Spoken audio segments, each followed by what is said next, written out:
नमस्कार दोस्तों, स्वागत है आप सभी का आपकी इस चैनल पर जिसका नाम है ज्योग्राफी बाय अनूप सर। मैं हूं अनूप उपाध्याय। दोस्तों, मामला आज का जो है यानी कि जिस वीडियो पे आज हम चर्चा करने वाले हैं वो जमीन जायदाद से संबंधित मामला है।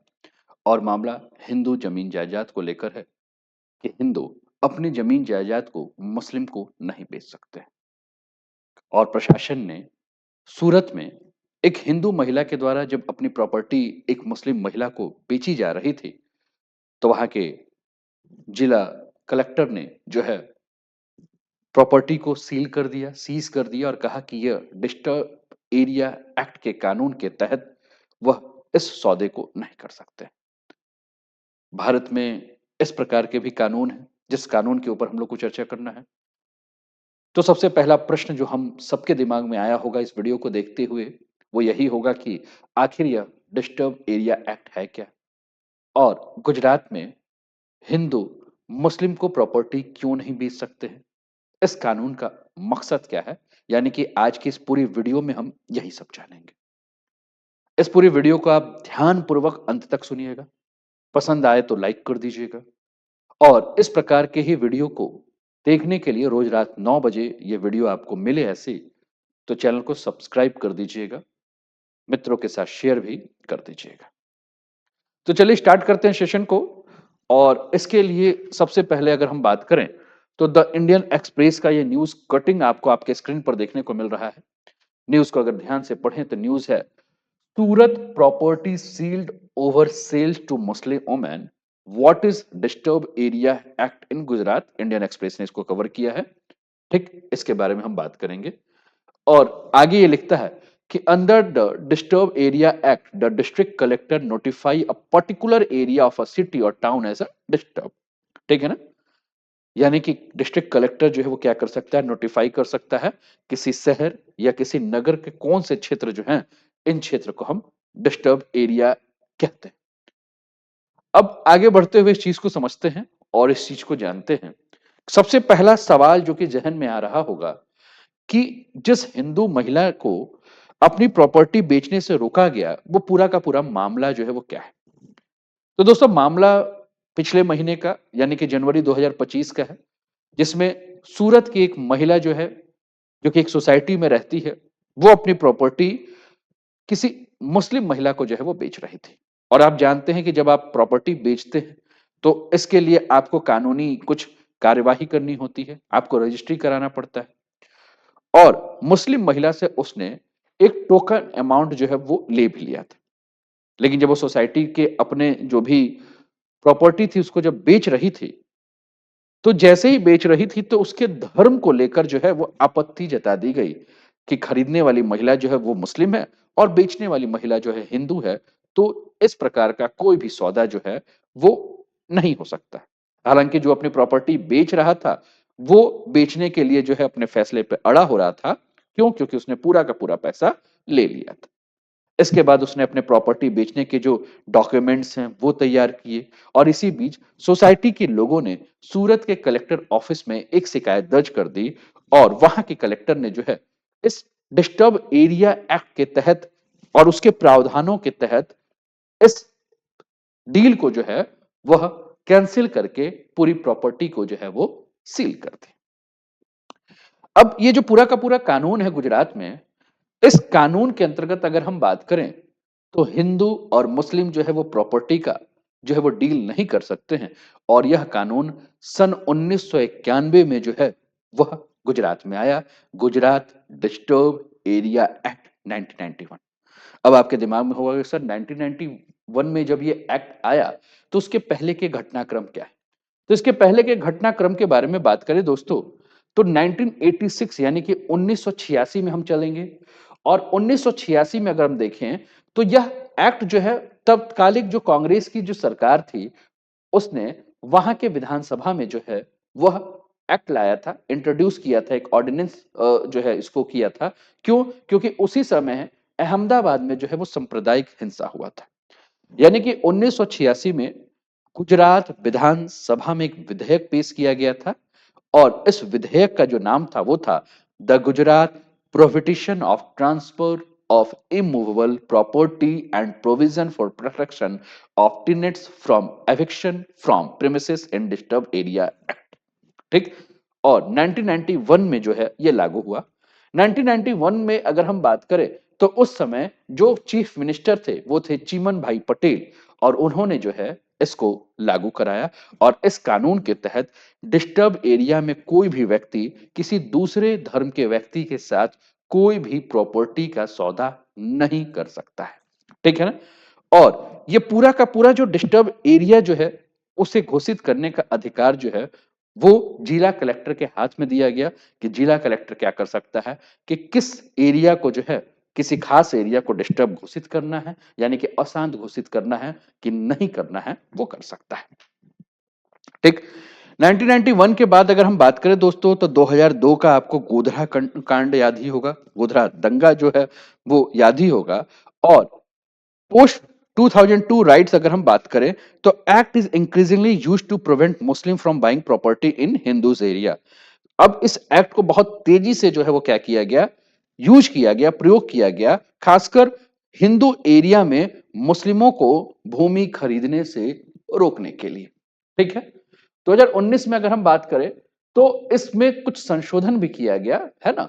और 2021 में अगर हम बात करें तो गुजरात हाई कोर्ट ने जो है इस पर स्टे लगा दिया था इस अमेंडमेंट को लेकर। और उसके बाद अगर हम बात करें तो यह मामला सीधे जो है वो कहां पहुंच गया, आपके सुप्रीम कोर्ट में यह मामला पहुंच गया।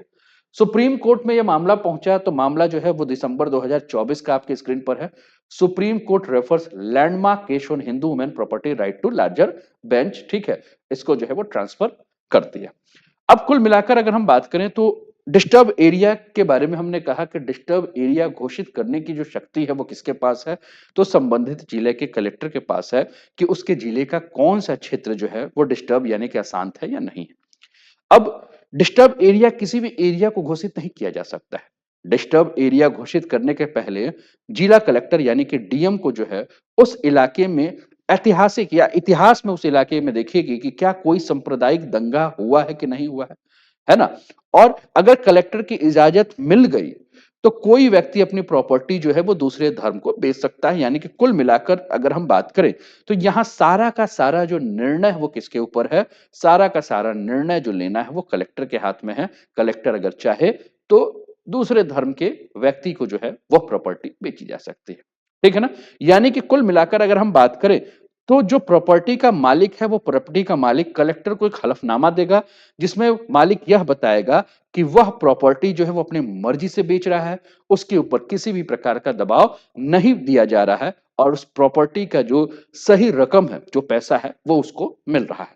और हर 5 साल में अगर हम बात करें तो किसी एरिया को डिस्टर्ब एरिया है या नहीं है उसमें संशोधन जो है वो किया जाता है। अब आपके दिमाग में एक प्रश्न और भी उठा होगा कि क्या केवल हिंदू जमीन जायदाद मुस्लिम को नहीं बेच सकते या मुस्लिम भी अपनी जमीन जायदाद को हिंदू को नहीं बेच सकते। अब अगर हम किसी भी एरिया को डिस्टर्ब एरिया यानी कि अशांत एरिया कहें यानी कि जो दंगा प्रभावित क्षेत्र है तो उसमें हमने अभी तक जो बातें की वो बातें यही की कि वहां गैर धर्मी यानी कि हिंदू मुस्लिम को और मुस्लिम हिंदू को अगर कोई भी प्रॉपर्टी बेच रहा है तो हमने कहा कि उस प्रॉपर्टी के मालिक को एक हलफनामा जो है वो किसके पास देना होगा, कलेक्टर के पास देना होगा। ठीक है। अब प्रश्न यह है कि उस प्रॉपर्टी का मालिक हिंदू हो या मुस्लिम है ना, इससे कोई भी वास्ता नहीं है। अगर डिस्टर्ब एरिया है तो मुस्लिम को भी जो है वो क्या करना होगा, सेम उसी प्रक्रिया से अपनी किसी हिंदू को प्रॉपर्टी बेचने के पहले वह सारे जो नियम कानून है उन सभी नियम कानूनों को जो है वो फॉलो करना होगा। ठीक है ना। यानी कि कानून में कहीं भी यह मेंशन नहीं किया गया है कि यहां हिंदू या मुस्लिम नाम शब्द धर्म जात संप्रदाय कुछ नहीं प्रयोग किया गया है। बस यही कहा गया है कि एक धर्म का व्यक्ति किसी दूसरे धर्म के व्यक्ति को अगर अपनी प्रॉपर्टी सेल कर रहा है तो उसको एक हलफनामा देना होगा। कहां, जिलाधिकारी के पास। जिलाधिकारी जो है अपने विवेक के आधार पर इस पर निर्णय जो है वो कर सकता है। अब मान लीजिए कोई इलाका हो जो कि हिंदू मेजॉरिटी वाला इलाका है, ठीक, और वहां कोई मुस्लिम अगर है और वो अपना घर बेचना चाहता है तो क्या करना होगा, तो सबसे पहले जो है उसको कलेक्टर से परमिशन लेनी होगी। ठीक। अगर कोई मुस्लिम इलाका बाहुल इलाका है और वहां किसी को अगर बेचना है तो उसको भी क्या करना होगा, सेम प्रोसेस जो है इससे गुजरना है। ठीक, ऐसी एक घटना जो है वो सन 2019 की है। सन 2019 में गुजरात में एक क्षेत्र है, एक जिला है जिसका नाम है वडोदरा, आप सभी जानते हैं। वडोदरा में एक हिंदू परिवार अपना घर जो है वो मुस्लिम परिवार को बेचना चाहता था। इसके लिए उसने पुलिस वेरिफिकेशन भी करा लिया था, है ना? लेकिन मुस्लिम खरीदार था, इसलिए सोसाइटी के लोगों ने जो है वह पूरा विरोध किया और उसको मकान दिखाने तक भी नहीं दिया। क्यों? क्योंकि सोसाइटी के लोगों ने कहा कि यह जो पूरा एरिया है वो डिस्टर्ब एरिया एक्ट के तहत आता है। इसलिए हिंदू अपना प्रॉपर्टी किसी मुस्लिम परिवार को नहीं बेच सकता है जहां हिंदू परिवार रहते हैं, और इसलिए वहां किसी भी मुस्लिम परिवार को बसाया नहीं गया। फिर आपके दिमाग में होगा कि सर किसी भी क्षेत्र को डिस्टर्ब एरिया क्यों घोषित किया जाता है, या डिस्टर्ब एरिया एक्ट घोषित करने के पीछे कारण क्या है? क्यों किसी क्षेत्र को डिस्टर्ब एरिया एक्ट के तहत जो है वो घोषित किया गया? ये आपको समय-समय पे जो अमेंडमेंट्स है वो आपको देखने को मिल रहा है। Collected to have more power to accept और रिजेक्ट द प्रॉपर्टी सेल, अभी हम लोगों ने बात किया, ठीक है ना? दूसरा पॉइंट बात करें तो within municipal corporation under collectors to investigate DA act, है ना, disturb area act, while municipal and police commissioners are member, है ना? तो कुल मिलाकर अगर हम बात करें तो म्युनिसिपल और पुलिस कमिश्नर जो हैं वो किसी भी एरिया को अगर डिस्टर्ब एरिया एक्ट घोषित करना है तो उसके मेंबर होते हैं, जिसको हेड जो है, जो पूरी टीम जो है एसआईटी जो गठित होती है उस क्षेत्र में, जिसमें एसपी होते हैं, नगर पालिका के सीईओ होते हैं, और उसके जो हेड हैं वो कलेक्टर होते हैं। इस बिल में अगर हम बात करें तो इस बिल में यह भी कहा गया है कि बिना कलेक्टर के सहमति के अगर हम बात करें या सैंक्शन के बात करें तो कोई भी क्षेत्र जो है वो बेचा नहीं जा सकता है। इस बिल में अगर हम बात करें तो यह भी बात किया गया है कि under the bill redevelopment of property is allowed if it is for the owner purpose only, है ना? अगर कोई प्रॉपर्टी को रीडेवलपमेंट किया जा रहा है, ठीक है, तो तभी अलाउ होगा जब ऑनर यानी कि जो मालिक है उसके पर्पस से है, ठीक है ना? या ऑनर अगर है अपने क्षेत्र में किसी नए व्यक्ति को बसाने के लिए अपने प्रॉपर्टी को रीडेवलप कर रहा है, तो उसको कलेक्टर से जो है वो क्या करना होगा? परमिशन लेना होगा। इसमें यह भी कहा गया है कि an advisory committee wish to advise government on aspects of disturb area act that include adding new area, ठीक है? तो एडवाइजरी कमेटी जो है वो क्या करेगी? सरकार को जो है ये समय-समय पर एडवाइस देगी कि किसी क्षेत्र को डिस्टर्ब एरिया के अंतर्गत घोषित करना है कि नहीं घोषित करना है। छठवां पॉइंट इसमें है supervisory authority can review a disturb area act issue और any order any collector in the state related to the act, है ना? अथॉरिटी के पास ये पावर होगा कि किसी क्षेत्र को डिस्टर्ब एरिया घोषित करना है कि नहीं, ठीक है? तो ये सारी की सारी जो है वो बातें जो है वो इसके ऊपर की गई है, ठीक है ना? इसके अंदर बैन क्या किया गया है? बैन यही किया गया है कि कोई भी प्रॉपर्टी को सेल, गिफ्ट, एक्सचेंज या लीव पर जो है वो दूसरी कम्युनिटी को जो है वो नहीं दे सकता है, कोई भी एग्रीमेंट जो है वो नहीं कर सकता है। ये सारी बातें हैं। अगर गुजरात की अगर हम बात करें तो गुजरात के किस-किस जिले में यह एक्ट लागू है? तो गुजरात के सूरत में, वडोदरा में, गोधरा में, हिम्मतनगर में, अहमदाबाद में, भरूच में और कापड़गंज करके एक एरिया है, कापड़ावंज करके, वहां जो है यह एक्ट जो है आपको लागू देखने को मिलेगा। पूरे गुजरात में ये एक्ट नहीं है, कुछ एरिया में है। आपके स्क्रीन पर ये गुजरात प्रोविजन का जो है ये स्टेटमेंट दिख रहा है, ठीक है? इस एक्ट के बारे में हम लोगों ने बात किया है। बाकी ये सब जो भी पार्टी के नेता हैं वो अपने-अपने विचार इस पर अपना रख रहे हैं, ठीक? अब फिर से प्रश्न हुआ कि क्यों आवश्यकता पड़ी कि इस एक्ट को लगाने का? दोस्तों 1980 के दशक में अगर हम बात करें तो गुजरात के जो अलग-अलग शहर हैं, उसमें हिंदू-मुस्लिम के दंगे जो है बहुत ज़्यादा बढ़ गए। 1986 में गुजरात में सबसे ज़्यादा दंगे देखने को मिले, कई हज़ार लोगों के प्राण चले गए, कई हज़ार लोग जो हैं वो बेघर हो गए, और जिन इलाकों में हिंदुओं की आबादी ज़्यादा थी, वहाँ से जो भी मुस्लिम थे, उन्होंने अपने प्रॉपर्टी को बेच दिया और बेचकर भागने लगे, और जिन इलाकों में मुस्लिम ज़्यादा थे, वहाँ से हिंदू अपनी प्रॉपर्टी को बेचकर जो है वो पलायन करने लगे। तब उस समय अगर हम बात करें तो कांग्रेस की सरकार थी, मुख्यमंत्री थे अमर सिंह चौधरी, और उन्होंने जो है इसको ध्यान में रखते हुए कि किसी क्षेत्र से यानी कि धर्म बाहुल या हिंदू बाहुल एरिया है वहां से मुस्लिम पलायन ना करे, मुस्लिम बाहुल एरिया वहां से हिंदू पलायन ना करे, इसी को ध्यान में रखते हुए 1986 में जो है विधानसभा में जो है एक एक्ट पास किया। आपके स्क्रीन पर ये देखने को मिल रहा है। 1986 गुजरात विधानसभा में तत्कालीन सीएम अमर सिंह चौधरी ने डिस्टर्ब एरिया बिल जो है वो पास किया। 1991 में पूर्व सीएम चिमन भाई पटेल ने बिल के 1.5 साल के ट्रायल के बाद इसे कानून बना दिया। 2002 गुजरात दंगों के दौरान इस कानून में संशोधन किए गए और इसके तहत अशांत इलाकों में मुस्लिम आबादी को बसने से रोका गया। 2019 में इस कानून में संशोधन कर कलेक्टर को सौदा मंजूर या रद्द करने का अधिकार दिया गया ताकि डिस्टर्ब एरिया में सांप्रदायिक दंगे ना हो। 2023 में गुजरात सरकार ने इस कानून में संशोधन पर पुनः विचार करने और नए संशोधन को जोड़ने का जो है वो क्या किया, ऐलान किया।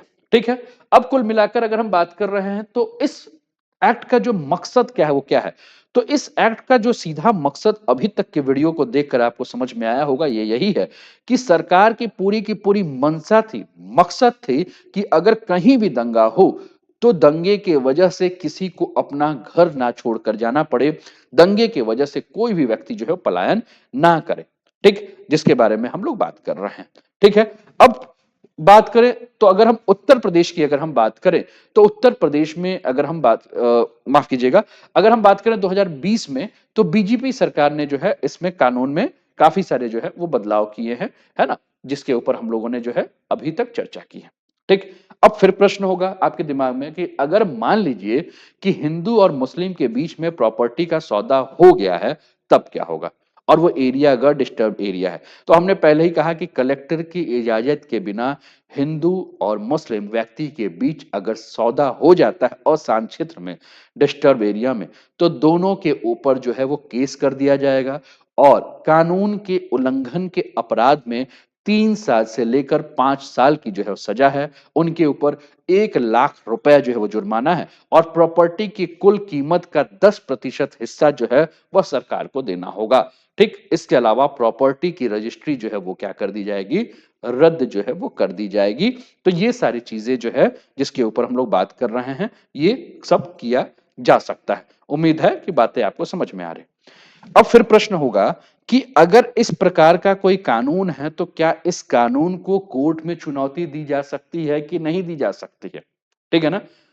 तो इस कानून को आप लेकर हाई कोर्ट में, सुप्रीम कोर्ट में जा सकते हैं। अगर कलेक्टर के द्वारा जो है वो डील जो है रद्द कर दी गई है तो प्रॉपर्टी का खरीदार जो है वो क्या कर सकता है कि जा सकता है। अब इसमें पूरा का पूरा जो विचार है, पूरा का पूरा जो निर्णय जो है वह कोर्ट और जज के हाथ में है। ठीक है। तो इसलिए अगर हाई कोर्ट आप जा सकते हैं, हाई कोर्ट में अगर आपको नहीं मिलता है तो आप जो है वो सुप्रीम कोर्ट का दरवाजा जो है वो खटखटा सकते हैं। ठीक। गुजरात में अगर हम बात करें तो इसको लेकर कई सारे पहले भी जो है वह केसेस जो है गुजरात हाई कोर्ट में जो है वो जा चुके हैं। ठीक। अब इस कानून के पीछे फिर प्रश्न यही उठता है कि क्या इस कानून के पीछे कोई राजनीतिक मंशा है। तो दोस्तों गुजरात के अंदर जो डिस्टर्ब एरिया एक्ट है, आपने ध्यान दिया होगा जब पूरी वीडियो को सुन रहे होंगे तो हमने कहा था कि यहाँ किसी धर्म का जिक्र नहीं है। इसमें यह कहा गया है कि कोई क्षेत्र जहां दंगा, भीड़ की हिंसा जैसे कार्यवाही हुई है तो उस क्षेत्र में वहां से लोग पलायन ना करें, है ना। तो इसी को ध्यान में रखते हुए जो है वो क्या किया गया है, इस कानून को लाया गया है और यहाँ कहीं भी इस चीज को नहीं है कि यहाँ किसी धार्मिक सोच के साथ जो है इसको रखा गया है। तो क्या गुजरात में ही ये चीज है या ये कानून देश के अन्य क्षेत्र में है। तो डिस्टर्ब एरिया एक्ट के बारे में अगर हम बात करें दोस्तों, तो डिस्टर्ब एक्ट एरिया एक्ट अगर हम देखें तो भारत के कई सारे राज्यों में आपको देखने को मिलेगा, है ना। जैसे कि आप अगर हम बात करें तो आपको जम्मू कश्मीर में देखने को मिलेगा, है ना, मणिपुर में, त्रिपुरा में अगर हम बात करें, ठीक है, लगा हुआ था, आसाम में था। ठीक। तो अभी कई क्षेत्र में है, कई क्षेत्र में हट गए हैं, पंजाब में भी लगा हुआ था जो कि 1997 में आया। तो वर्तमान में अगर हम बात करें तो ये हमें देश के कई सारे क्षेत्र में देखने को मिलते हैं। कई सारे क्षेत्र में जो डिस्टर्ब एरिया जहां इस प्रकार की घटनाएं बहुत ज्यादा होती हैं तो वहां arm force special power act जो है वो यानी कि अफस्पा जो है लगा दिया जाता है। ठीक, कि वहां इस प्रकार की कोई घटना ना हो, जैसे कि नागालैंड, असम, मणिपुर, अरुणाचल प्रदेश में डिस्टर्ब एरिया घोषित कर दिया गया है। ठीक। तो ये चीजें आप देख रहे हैं। उम्मीद है कि आपको समझ में आया होगा। पंजाब की अगर हम बात करें तो पंजाब में जिस प्रकार से उग्रवादी घटनाएं हो रही थी वहां आपको याद होगा भिंडरवाला के समय में, आपको याद होगा ऑपरेशन ब्लू स्टार के समय की घटनाएं, तो उस समय भी वहां डिस्टर्ब एरिया एक्ट जो है वो लगा दिया गया था। ठीक है। तो ये रहा दोस्तों आज का टॉपिक। उम्मीद करता हूं कि आज की वीडियो आपको समझ में आई होगी। आप अपने विचार जो है वो कमेंट के माध्यम से हम तक पहुंचाएं। वीडियो पसंद आई होगी तो वीडियो को लाइक कर दीजिए, चैनल को सब्सक्राइब करके बेल आइकन दबा दीजिए और ज्यादा से ज्यादा शेयर कीजिए। ठीक। तब तक अपना ध्यान रखिए, स्वस्थ रहिए, मस्त रहिए, तंदुरुस्त रहिए, हँसते-खेलते, मुस्कुराते हुए जीवन का आनंद लीजिए। जय हिंद, जय भारत।